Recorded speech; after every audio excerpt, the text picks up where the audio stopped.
기도하면 어떤 일이 일어나는가, 이러한 제목으로 말씀해 드리겠습니다. 기도하는 사람이 알아야 하고 믿어야 하는 가장 기본적인 것이 있습니다. 첫째, 하나님을 향하여 자신이 바라는 것을 아뢰는 것이 기도이므로 기도는 어렵지 않다는 것입니다. 둘째, 자신의 과거, 현재, 미래에 관계된 모든 일들이 기도거리에 해당된다는 것입니다. 셋째, 자신이 요구한 대로 응답되지 않을지라도 기도하는 자에게 따르는 유익이 많다는 것입니다. 넷째, 하나님의 때, 하나님의 방법과 하나님의 뜻대로 되는 것이 최선의 응답이라는 것입니다. 이 시간은 우리가 기도하면 어떤 일이 일어나는가에 대하여 말씀드리도록 하겠습니다. 첫째는, 여러분이 기도하면 하나님께서 여러분을 도우시려고 일을 행하십니다. 하나님께서는 하나님의 도움을 구하는 자를 멸시치 아니하십니다. 외면하지 아니하십니다. 하나님은 기도하는 자에게 그 얼굴을 향하시며 귀를 기울이시며 도움의 손을 내밀어 주십니다. 이러한 사실을 보증하며 약속하신 말씀의 성경에 많이 기록되어 있습니다. 너희는 내게 부르짖으며 와서 내게 기도하면 내가 너희를 들을 것이요 너희가 전심으로 나를 찾고 찾으면 나를 만나리라. 시편에 기록된 말씀들 중에 몇 구절을 보겠습니다. 이 공고한 자가 부르짖으며 여호와께서 들으시고 그 모든 환난에서 구원하시도다. 내가 여호와께 구하며 내게 응답하시고 내 모든 두려움에서 나를 건지셨도다. 저가 내게 간구하리니 내가 응답하리라. 저희 환난 때 내가 저와 함께하여 저를 건지고 영화롭게 하리라. 여호와께서 내 음성과 내 간구를 들으심으로 내가 저를 사랑하는도다. 그 귀를 내게 기울이셨으므로 내가 평생에 기도하리로다 하였습니다. 야고보서 4장 2절에는 너희가 얻지 못하면 구하지 아니함이라고 하였습니다. 오늘 본문에는 일을 행하는 여호와, 그것을 지어 성취하는 여호와, 그 이름을 여호와라 하는 자가 이같이 이르노라. 너는 내게 부르짖으라. 내가 내게 응답하였고 네가 알지 못하는 크고 비밀한 일을 네게 보이리라 하였습니다. 인간은 하나님의 도움을 받아야 하는 피조물입니다. 하나님은 인생들을 도우시기 원하십니다. 기뻐하십니다. 참으로 기이한 은혜입니다. 우리의 기도에 하나님께서 반응하신다는 사실이 참으로 놀랍고 감사한 일입니다. 왜 기도해야 합니까? 라는 질문에 대하여 나는 하나님의 피조물입니다. 창조주 하나님의 도움이 절실히 필요합니다. 하나님은 기도하는 자에게 도움의 손길을 내밀어 주십니다. 이것이 내가 기도하는 이유입니다 라고 여러분 확신을 가지고 대답하시기 바랍니다. 성경에는 하나님께서 우리의 기도를 들으시고 일을 하신다는 실제적인 사례들이 많이 기록되어 있습니다. 이러한 사례들은 우리에게 기도할 담력과 열정을 갖게 하여 줍니다. 먼저 창세기 18장에 기록된 아브라함의 경우를 살펴보겠습니다. 어느 날 하나님께서 천사들과 함께 나그네의 모습으로 아브라함의 장막을 방문하셨습니다. 아브라함과 사라에게 하나님의 언약이 성취될 것을 말씀하셨습니다. 그런 후에 일어나서 소돔을 향해 가심으로 아브라함은 전송하려고 함께 나갔습니다. 여호와께서 아브라함에게 말씀하시기를 나의 하려는 일을 아브라함에게 숨기겠느냐? 아브라함은 반드시 크고 강한 민족이 되고 땅의 모든 민족들이 그로 말미암아 복을 받을 것이다. 내가 그를 선택한 것은 그가 그의 자식과 그 가족들에게 명령하여 여호와의 도를 지켜 공의와 정의를 행하게 하고 나 여호와가 아브라함에 대하여 말하는 것을 그에게 이루려 하는 것이다 하였습니다. 또 말씀하시기를 소돔과 고모라에 대한 부르짖음이 크고 그들의 죄악의 심이 중하다. 내가 이제 내려가서 그 모든 행한 것이 과연 내게 들린 부르짖음과 같은지 그렇지 않은지 알아보겠다 하였습니다. 천사들은 거기서 떠나 소돔으로 향하여 가고 아브라함은 여호와 앞에 그대로 서 있었습니다. 아브라함이 가까이 가서 말했습니다. 여호와께서 의인을 악인과 함께 멸하시렵니까? 그 성 안에 의인 50명이 있는데도 멸하시렵니까? 그 의인 50명을 위하여 용서하지 않으시겠습니까?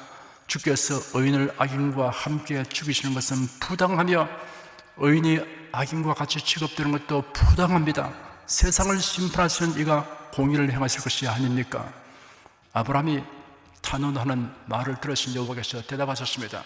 내가 만일 소돔 성 안에서 의인 50을 찾으면 그들을 위하여 그 지역 전체를 용서하겠다. 아브라함은 소돔에 살고 있는 조카 롯을 생각하는 것입니다. 주님, 제 조카의 가족이 소돔에 살고 있습니다. 제발 그들을 위하여 소돔 성을 심판하지 말아 주십시오라고 간청하지 않고 하나님의 공의에 의지하여 단언했습니다. 아브라함은 여호와께서 조금 전에 그에게 하신 말씀에서 힌트를 얻었습니다. 내가 그를 선택한 것은 그가 그의 자식과 그 가족들에게 명령하여 여호와의 도를 지켜 공의와 정의를 행하게 하고 라는 말씀입니다. 아브라함은 하나님의 공의에 의지하여 호소하기로 한 것입니다. 이러한 호소가 적중하여 여호와께서 아브라함이 숫자를 계속 낮춰 50인에서 45인, 45인에서 40인, 40인에서 30인, 30인에서 20인, 20인에서 10인까지 조정하여 말해도 응답하셨습니다. 아브라함이 의인 50명에서 10명까지 숫자를 줄여 나가다가 10명에서 그쳤습니다. 그 이유가 무엇일까요? 소돔성에 의인이 적다 해도 최소한 10명은 있을 것으로 판단되었기 때문일 것입니다. 그런데 소돔 고모라는 멸망했습니다. 의인 10명이 없었다는 말입니다. 소돔성에 의인 10명이 없었다는 것은 두 가지 이유 중에 하나일 것입니다. 롯이 전혀 전도하지 아니하였거나 사람들이 너무나 완악하여 아무리 전도해도 듣지 아니한 까닭입니다. 그래도 아브라함이 하나님에게 매달려 소돔 고모라 성이 멸망되지 않게 하려고 간구하는 그 심정을 하나님이 아셨습니다. 기도의 핵심은 롯과 그 가족을 위한 것이라는 것을 하나님께서 감안하셨습니다. 그래야 천사 둘을 보내어 롯과 그의 아내와 두 딸을 손잡고 유황불 심판이 임하기 직전에 소돔 성에서 이끌어내게 하셨습니다. 하나님께서 아브라함의 기도를 들으시고 롯을 구원하시고 일을 행하시는 것입니다. 다음은 열왕기하 20장에 기록된 히스기야 왕의 경우를 살펴보겠습니다. 히스기야는 유다 왕국 제13대 왕으로 29년간 통치하였습니다. 그가 왕위에 오른 지 14년 된 해 중병이 들었습니다. 선지자 이사야가 왕을 방문하여 이 병이 치명적인 것임을 알렸습니다. 신변 정리를 하고 왕실과 국사를 위해서 모든 조치를 취하도록 권고하였습니다. 히스기야가 병든 것은 하나님의 징벌로 된 것이 아닙니다. 히스기야는 유다 역대 왕들 중에서도 하나님을 경외하는 신앙이 탁월했습니다. 사람이 병드는 이유는 여러 가지입니다. 건강관리를 소홀히 하는 것이 원인일 수 있습니다. 유전이 원인일 수 있습니다. 환경오염이 원인일 수 있습니다. 단순하게 설명하기 어려운 경우들이 있습니다. 욥이 당한 고난이나 바울 사도에게 있었던 육체의 가시라고 말한 것이 그러합니다. 히스기야 왕은 낯을 벽으로 향하고 통곡하며 기도했습니다. 그가 통곡한 이유는 왕위를 계승할 후사가 아직 없었고 아직 40세의 젊은 나이였으며 나라가 강대국의 침략 위협을 받고 있는 상황이기 때문입니다. 히스기야 왕을 방문하고 돌아가는 이사야 선지자가 왕궁을 뜰을 벗어나지도 아니한 때 하나님의 말씀이 임하였습니다. 너는 돌아가서 내 백성의 주권자 히스기야에게 전하여라. 여호와 내 조상 다윗의 하나님께서 이렇게 말씀하신다. 내가 네 기도를 들었고 내 눈물을 보았다. 이제 내가 너를 고쳐줄 것이다. 네가 사흘 후에 여호와의 전에 올라갈 수 있을 것이다. 내가 또 네 수명을 15년 더 연장시켜주고 너와 이 성을 아수르 왕의 손에서 구해주겠다. 나는 나의 내 종 다윗을 위하여 이 성을 지켜줄 것이다 하셨다 하라. 하나님께서는 히스기야가 하나님의 인자심에 의지하여 통곡하면서 간구함으로 이 응답하시려고 일을 행하신 것입니다. 만일 히스기야 왕이 기도하지 않았다면 하나님께서 히스기야를 위해 그러한 일을 하지 않았을 것입니다. 여러분이 기도하면 하나님께서 여러분을 위하여 일을 하신다는 사실을 믿으시기 바랍니다. 참으로 놀랍고 감사한 일입니다. 둘째는 여러분이 기도하면 기도하는 자신에게 변화가 일어납니다. 기도하면 높아진 마음이 낮아집니다. 높아진 마음이란 잘난 체하며 남을 업신여기는 마음입니다. 다만 기도하는 목적이 자기를 과시하려는 목적의 기도를 하는 경우는 마음이 낮아지기 어렵습니다. 예수께서 바리새인들의 기도에 관하여 말씀하신 적이 있습니다. 또 너희가 기도할 때 외식하는 자와 같이 되지 말라. 저희는 사람에게 보이려고 회당과 큰 거리 어귀에 서서 기도하기를 좋아하느니라.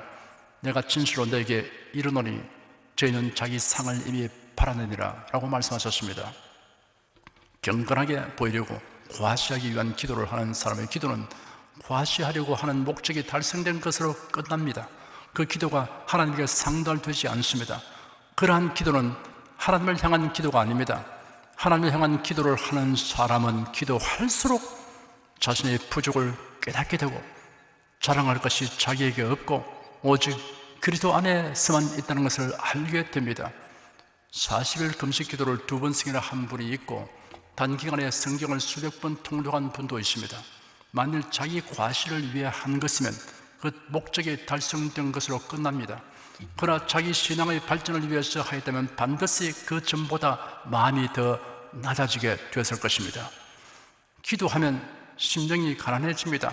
산상보훈에 심령이 가난한 자는 복이 나니 천국이 저희 것이라고 하였습니다.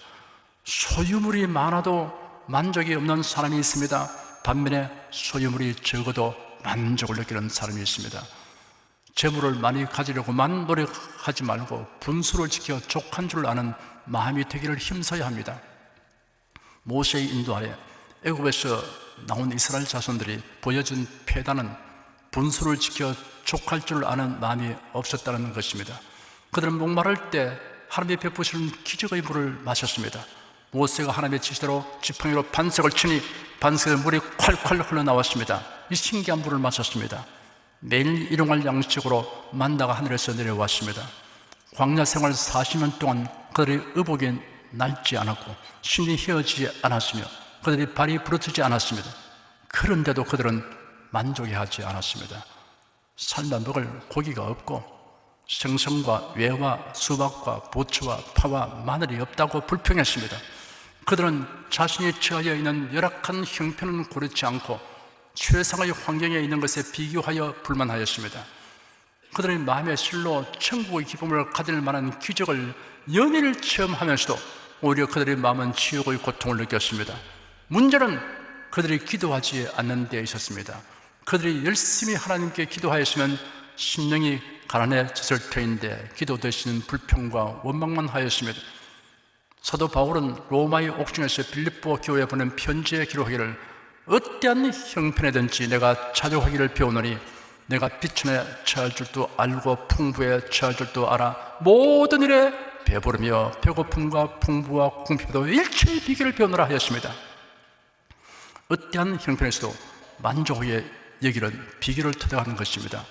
제가 성도 여러분에게 하는 말은 소유를 위해 노력하지 말고 결핍을 즐기며 살아라 하는 이야기가 아닙니다. 심령이 가난하여 항상 만족하게 이길 줄 아는 비결을 터득한 사람이 되면 다음과 같이 말하게 될 것입니다. 하나님, 모든 것이 다 하나님의 것이며 선물입니다. 이만해도 과분합니다. 그러나 주님을 섬기는 일에 풍성하게 헌신하기를 원하오니 더 많이 주시옵소서. 기도하면 깨어진 마음이 됩니다. 자기 중심의 생각이나 고집이 부스러집니다. 하나님의 말씀에 합당치 아니한 자기 이론과 고집이 깨어집니다.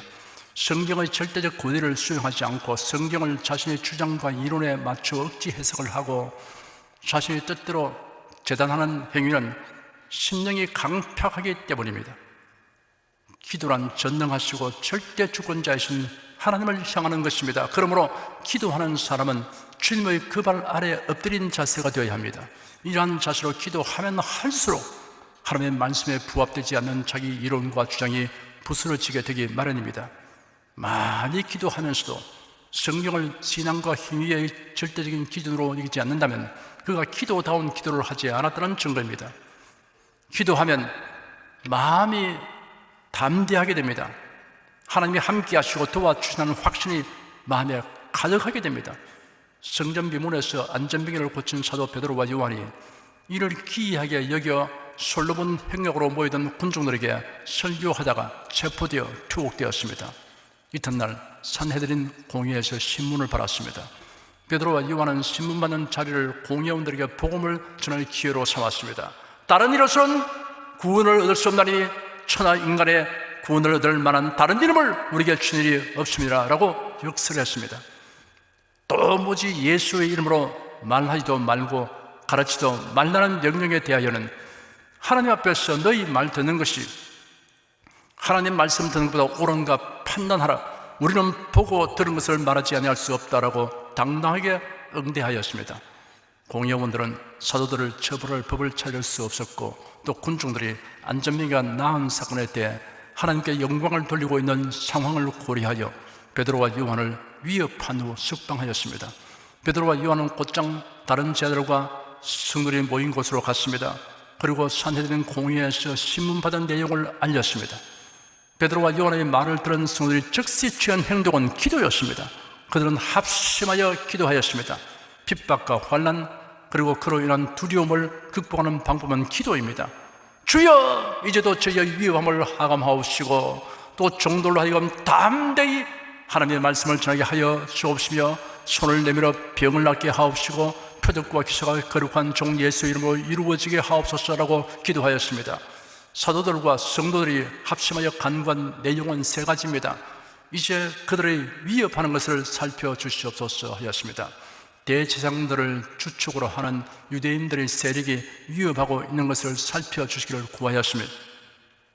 하나님의 말씀을 담대하게 전할 수 있게 하여 주시옵소서 하였습니다.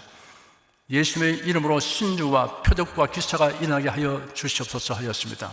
이러한 기도는 산헤드린 공회에서 경계하고 위협하여 금지한 것들을 정면으로 거부하는 것입니다. 제자들은 세상 권력자들의 말보다 하나님의 말씀 듣는 것이 옳다는 원칙으로 행동하였습니다. 그 다음 9절에 기록되기를 빌기를 다하며 모인 것이 진동하더니 무리가 다 성령에 충만하여 담대히 하나님의 말씀을 전하니라 하였습니다. 사도들과 성도들의 합심 기도가 끝나자 그들이 모인 곳이 진동하였습니다. 모두 성령이 충만하게 되었습니다. 그러자 담대하게 복음을 전하였습니다. 예수님이 마지막 만찬 후에 제자들과 함께 감람산으로 가시면서 말씀하시기를 너희 모두가 오늘 밤에 나를 배반할 것이다 하였습니다. 베드로가 즉시 대답하기를 다 주를 버릴지라도 나는 언젠지 버리지 않겠습니다 하였습니다. 예수 베드로에게 내가 진실로 네게 말한다. 오늘 밤 닭 울기 전에 네가 3번 나를 부인할 것이다 하니 베드로가 이를 단호하게 부정하여 말하기를 내가 주님과 함께 죽는다 할지라도 결코 주님을 부인하지 않겠습니다 하였습니다. 그러자 모든 제자도 질서를 하고 그렇게 말했습니다. 예수께서 제자들과 함께 겟세마네라 하는 곳에 가셔서 제자들에게 말씀하시기를 시험에 들지 않게 기도하라 하였습니다. 그리고 돌을 던져 닿을 만한 곳으로 가셔서 기도하셨습니다. 예수는 자신이 잠시 후에 체포되어 끌려가서 참혹하게 심은 바라실 것과 십자가 못 박혀 죽을 것을 생각하며 기도하셨습니다. 한 천사가 예수님에게 나타나서 예수님을 굳세게 하여 드렸습니다. 예수님이 고뇌 가운데 더욱 간절히 기도하시니 땀이 핏방울처럼 되어 땅에 떨어졌습니다. 예수님은 사람의 몸을 입으시기 때문에 심하게 고뇌하면 몸과 마음이 극도로 지치게 되었습니다. 그런데 기도하는 예수님에게 천사가 와서 힘을 도왔습니다. 여러분이 기도할 때 성령께서 힘을 도와주십니다. 예수님의 제자들은 예수님이 예고하신 말씀을 듣고 고민하다가 다 골아떨어졌습니다. 예수님이 2번이나 오셔서 시험에 들지 않게 깨어 기도하라고 하셨지만 계속 졸았습니다. 예수님을 체포하려고 하는 무리들이 칼과 몽둥이를 가지고 가룟 유다의 인술 아래 그곳으로 와서 예수님을 결박하였습니다. 제자들은 두려움에 떨면서 다 도망갔습니다. 십자가 못 박혀 죽으시고 장사되신 예수께서 부활하셨습니다. 그러나 제자들은 유대 종교 지도자들과 그들을 추종하는 유대인들을 두려워하였습니다. 부활하신 예수님이 제자들을 감람산으로 모이게 하시고 마지막 분부를 하신 후 승천하셨습니다. 제자들은 예수님이 분부하신 말씀에 순종하여 예루살렘의 한 집에 모여 열흘 동안 기도에 전념하였습니다. 그러자 오순절날 모두 성령으로 충만하게 되었습니다. 그리고 모두 담대한 마음을 가지게 되었습니다. 두려움 없이 나서 복음을 전하였습니다. 이처럼 전식으로 기도하면 성령의 권능을 입게 되고 마음이 아주 담대하게 됩니다. 여러분 두려울 때 기도하시기 바랍니다. 그리함으로 하나님의 주시는 담대함이 마음에 가득하게 되는 것을 체험하시기를 축원합니다. 기도하면 생각과 말과 행동이 변화됩니다. 사도 바울은 성령의 감동하심을 바라 말하기를 아무것도 염려하지 말고 오직 모든 일에 기도와 간구로 너희 구할 것을 감사함으로 하나님께 아뢰라. 그리하면 모든 지각에 뛰어난 하나님의 평강이 그래도 예수 안에서 너희 마음과 생각을 지키시리라. 정말로 형제들아 무엇인지 참되며 무엇인지 경건하며 무엇이든지 정결하며 무엇이든지 사랑을 말하며 무엇이든지 칭찬을 하며 무슨 덕이든지 무슨 기름이든지 이것들을 생각하라 하였습니다. 기도하면 하나님의 생각이 우리 마음에 흘러들어와서 우리 마음과 생각을 변화시킵니다. 그래야 참되며 경건하며 옳고 정결하며 사랑할 만하며 칭찬할 만하며 덕이 있거나 영예로움이 되는 것들을 생각하게 합니다. 생각의 변화는 말의 변화와 행동의 변화를 일으킵니다. 이러한 변화는 기도로 말미암습니다. 만일 기도하는 사람에게 이런 변화와는 반대 현상이 생긴다면 그가 하나님의 말씀에 상반되는 기도를 하기 때문입니다. 셋째는 기도하면 자신이 처한 곤란한 상황이 해소되거나 유익한 상황으로 변화됩니다. 애국을 출발한 이스라엘 자손들은 하나님의 명령에 따라 신광야를 떠나 그들의 여정대로 행하여 르비딤에서 장막을 쳤습니다. 그때 아말렉 사람들이 이스라엘을 공격하려고 다가왔습니다. 그들은 호전적이고 용맹하였습니다. 모세가 여호수아에게 말하기를 우리를 위해 사람들을 뽑아 아말렉과 싸우라. 내일 내가 하나님의 지팡이를 손에 잡고 산꼭대기에 설 것이라 하였습니다. 여기서 산꼭대기에 해당하는 히브리어는 낮은 산 내지는 자그마한 언덕을 의미합니다. 모세는 전황을 똑똑히 분별할 수 있는 르비딤 근방의 한 언덕 위에 올라갔던 것입니다. 여호수아는 장정들을 데리고 나가서 싸웠고 모세는 벽 위에서 기도했습니다. 여기서 손을 드는 것은 기도하는 자세입니다. 모세가 손을 들면 이스라엘이 이기고 모세의 팔이 피곤해져서 손을 내리면 아말렉이 이겼습니다. 이를 본 아론과 훌이 돌을 가져다가 모세의 아래에 놓고 그 위에 앉게 하였습니다. 그리고는 아론과 훌이 하나는 이 편에서 하나는 저 편에서 모세의 손을 붙들어 올리더니 그 손에 해가 지독 내려오지 않았습니다. 그러자 여호수아가 아말렉과 그 백성을 칼로 쳐서 무찔렀습니다. 여호와께서 모세에게 말씀하시기를 이것을 책에 기록하여 기념하게 하고 여호수아의 귀에 들려주거라 하였습니다. 이런 여호수아의 군대가 역전에 역전을 거듭하여 승리하게 된 배후에는 기도하는 모세와 기도를 돕는 아론과 훌이 있었다는 사실을 유념하도록 하기 위함이었습니다. 모세는 전장을 바라보고 완전히 승리할 때까지 손을 들고 기도했습니다. 하나님의 도움을 바라는 기도는 상태를 개선시킵니다. 상황을 역전시킵니다. 전화위복이 되게 합니다. 우리나라가 해방을 맞이하고 대한민국이 건국된 일은 하나님의 뜻과 섭리로 된 것입니다. 1950년 6월 25일 북한의 남침으로 나라의 운명이 풍전등화같이 되었을 때 미군의 파병과 디이언 유엔군 파병 그리고 인천 상륙작전의 성공으로 상황은 역전되었습니다. 이 모든 일은 전적으로 하나님의 도우심으로 된 것입니다. 그 모든 과정은 이치와 상식으로는 있을 수 없는 일들의 연속이었습니다. 기적이 따랐습니다. 그러나 그 내막을 자세히 들여다보면 기도하는 대통령과 국무위원 그리고 검수하고 부르짖는 목사님들과 성도들이 있다는 사실을 알 수 있습니다. 파죽지수로 밀고 내려오는 북한군의 남진을 낙동강 전선을 마지막 방어선으로 하여 겨우 버티고 있는 지경일 때 이승만 대통령은 경상남도 지자관으로 목사님들을 불러 모으고 기도를 부탁했습니다. 목사님들은 금식하며 부르짖어 기도했습니다. 이승만 대통령의 부인 프란체스카 여사는 회고하기를 결혼 초부터 남편과 나는 매일 새벽 성경을 읽고 하나님께 기도드리는 생활을 했다. 성경을 읽고 기도하는 생활은 남편이 독립운동할 때나 대통령직에 있을 때나 하와이 병실에서 돌아가실 때까지 한결같이 계속되었다고 말하였습니다. 이승만 대통령이 집에 계실 때도 프란체스코 여사가 남편과 대화하려고 방문을 열어보면 기도하고 있을 때가 많았다고 하였습니다. 지금 우리나라는 국가 안보가 말할 수 없이 위태로운 징에 처해 있습니다. 성도들은 국가와 교회를 위해서 힘써 기도해야 합니다. 상황 변화를 위하여 전심으로 기도해야 합니다.